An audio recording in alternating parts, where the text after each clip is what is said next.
बहुत समय पहले की बात है। एक दिन रमेश सरपंच के बगीचे में साफ सफाई का काम कर रहा होता है। पूरा दिन मेहनत करने के बाद जब वो रात को वापस आता है, आप हाथ मुंह धो लो, मैं जब तक खाना लगाती हूँ। माँ, आज आपने खाने में क्या बनाया है? आज बना है आलू गोभी। क्या माँ, जब देखो आलू गोभी।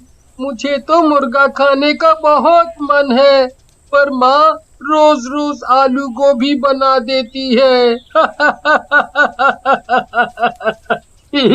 ठीक है, आज ये आलू गोभी खा लो, कल मैं मुर्गा ले आऊंगा, फिर खूब पेट भर कर खाना।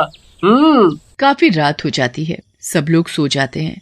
उसके बाद एक भूत उनके घर में घुस आता है और ऐसे घूम रहा होता है जैसे किसी की तलाश में है। ये इस गांव का आखिरी घर था, पर अब इस घर में भी कोई मुर्गी नहीं है। अब मैं क्या करूं? मैंने गांव के सारे मुर्गे मुर्गी तो पहले ही चुरा लिए हैं, पर वो सब मिलाकर 100 ही हुए हैं। अब 101 की गिनती पूरी करने के लिए आखिरी मुर्गा कहाँ से लाऊं? भूत निराश होकर घर से वापस जाने लगता है, पर अचानक उसे एक ख्याल आता है। क्यों ना मैं अंदर सो रहे उस बच्चे को ही मुर्गा बना दूं। ऐसे मेरे पूरे 101 मुर्गों की गिनती पूरी हो जाएगी। भूत दोनों में से राहुल को गोद में उठाता है और हवा में उड़ता हुआ घर से बाहर निकल आता है। राहुल इतनी गहरी नींद में होता है कि उसे पता ही नहीं चलता कि उसे किसी भूत ने उठा लिया है। भूत उड़ता हुआ उसे एक घर में ले जाता है। उस घर में बहुत से मुर्गे मुर्गियां पिंजरों में बंद चिल्ला रहे होते हैं। उसके बाद भूत राहुल को जमीन पर लिटा देता है और उसके चारों तरफ लाल रंग का घेरा बना देता है। शैतानों के शैतान, ये है आपका नया मेहमान। भूत घेरे के चारों तरफ गोल गोल घूमने लगता है और राहुल के ऊपर जादू करने लगता है। कुछ देर बाद राहुल एक मुर्गे में बदल जाता है। राहुल अपने पैरों की तरफ देखता है, पर उसके पैर तो पंजों में बदल चुके होते हैं।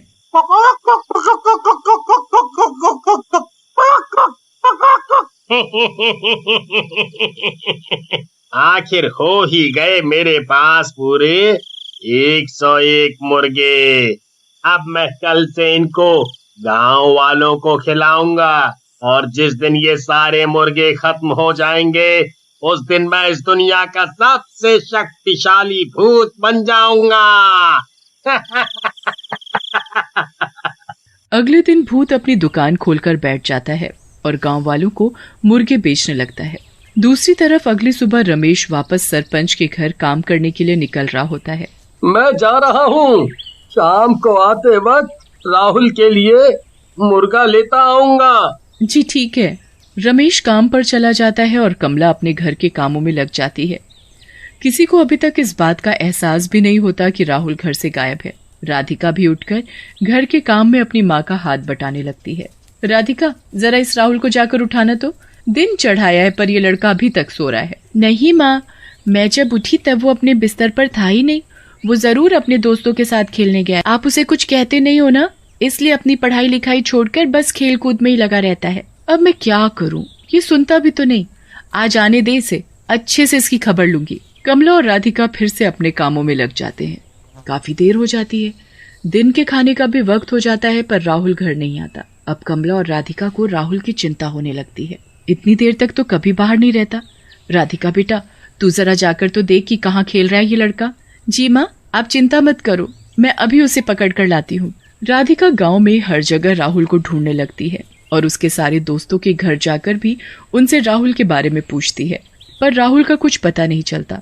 वो घर आकर अपनी माँ को बताती है तो वो और ज्यादा परेशान हो जाती है। अब तो इनके आने का ही इंतजार करना पड़ेगा, वो आएंगे तभी कुछ होगा। दोनों रमेश के आने का इंतजार करने लगते हैं और रमेश इस बात से अनजान कि उसका बेटा राहुल कहाँ है, वो सरपंच के बगीचे में काम कर रहा होता है। काम खत्म करने के बाद रमेश घर आने लगता है। तभी उसे याद आता है कि उसे राहुल के लिए मुर्गा लेना है। वो मुर्गा खरीदने जा ही रहा होता है कि तभी उसे आवाज आती है, मुर्गे की मीट ले लो, मुर्गे की मीट। अरे, यहाँ कौन मीट वाला आ गया? खैर मुझे क्या, मुझे तो मीट लेने से मतलब है। रमेश मीट की दुकान पर जाता है जहां वो भूत एक आदमी के भेस में दुकान पर बैठा होता है। उसकी दुकान में खूब सारे पिंजरे होते हैं जिसमें उस भूत ने अपने सारे मुर्गों को बंद कर रखा होता है। अरे भाई, ये दुकान पहले तो यहाँ नहीं थी। हाँ भाई साहब, मैंने आज ही ये दुकान खोली है। अच्छा, ये तो अच्छी बात है। चलो, मुझे एक ताजा मुर्गा काट कर दे दो। आदमी के भेस में वो भूत सबसे पहले राहुल को ही पिंजरे से गर्दन पकड़कर बाहर निकालता है। राहुल अपने पापा को देखकर जोर जोर से चिल्लाने और फड़फड़ाने लगता है।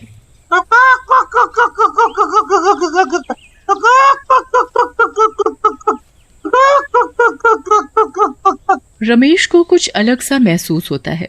उसका बिल्कुल मन नहीं मानता कि वो उस मुर्गे को कटवाए। अरे भाई साहब, आप इसे काटो मत, मैं इसे घर जाकर खुद काट लूंगा। आप मुझे ये मुर्गा ऐसे ही दे दो। मैं काटूं या ये आदमी? मुझे तो इन सब मुर्गों की मीट इन गांव वालों को खिलाने से मतलब है। क्या हुआ भाई साहब, मुर्गा नहीं देना क्या? जी जरूर देना है भाई साहब। आप ये मुर्गा पकड़ो और घर जाकर ताजा ताजा काट कर खाना। रमेश उस मुर्गे को घर ले आता है। वो कमला और राधिका को ऐसे रोते देख हैरान होता है। क्या हुआ तुम दोनों को, रो क्यों रहे हो? राधिका सारी बात अपने पापा को बताती है। हे भगवान, ये कैसे हो गया? राहुल ऐसे कैसे गायब हो सकता है? अभी कुछ दिनों से मैं हमारे गांव में मुर्गे मुर्गी चोरी होने की बातें सुन रहा था, पर आज तो हमारा बच्चा ही गायब हो गया।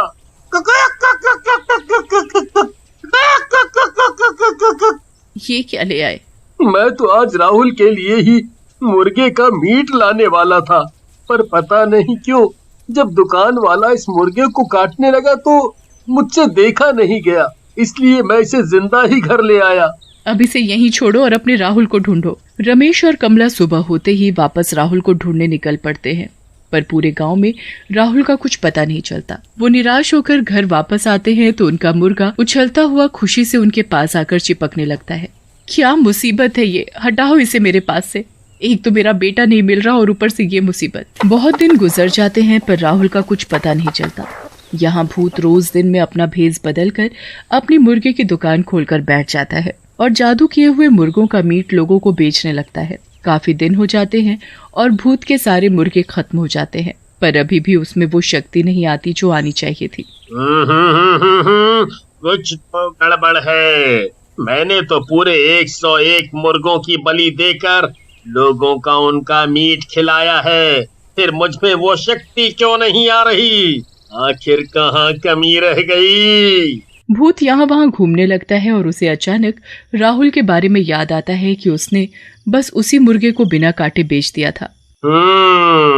कहीं वो बच्चा जिसे मैंने मुर्गा बनाया था वो अभी तक जिंदा तो नहीं? कहीं ऐसा तो नहीं कि उस आदमी ने उसे मारा ही ना हो? आज अमावस की रात है। मुझे उस मुर्गे को रात 12 बजे से पहले ढूंढना होगा, वरना वो अपने असली रूप में आ जाएगा और मेरी सारी मेहनत बर्बाद हो जाएगी। भूत उस मुर्गे को ढूंढने निकल पड़ता है, पर वो मुर्गा तो मजे से अपने ही घर में खेल रहा होता है। अब तो रमेश, कमला और राधिका सब उस मुर्गे को प्यार करने लगे थे। भूत सारे गांव में ढूंढने के बाद आखिरकार रमेश के घर पहुंच जाता है और मुर्गे को देखकर बड़ा खुश होता है। भूत घर में घुसकर मुर्गे को दबोच लेता है। वो बुरी तरह फड़फड़ाने और चिल्लाने लगता है। मुर्गे की आवाज सुनकर सब बाहर आ जाते हैं और भूत को देखकर घबरा जाते हैं। तूने इस मुर्गे को क्यों नहीं मारा? तेरी वजह से मेरी सारी मेहनत बर्बाद होने वाली थी। इस मुर्गे को छोड़ दो, ये हमारा है। कभी नहीं, कभी नहीं। भूत मुर्गे को लेकर भाग ही रहा होता है, तभी मुर्गा उसके हाथ से निकलकर भाग जाता है। भूत उस मुर्गे के पीछे पीछे भागने लगता है। मुर्गा कभी पलंग के नीचे घुस जाता है। भूत उस मुर्गे को पकड़ने के लिए पूरे घर में भागने लगता है। इतने में 12 बज जाते हैं और वो मुर्गा अचानक राहुल बन जाता है। राहुल को देखकर सब लोग खुशी से पागल हो जाते हैं। वो भूत वहाँ से गायब हो जाता है। उसके बाद राहुल सारी बात अपने घर वालों को बताता है और सब खुशी खुशी रहने लगते हैं।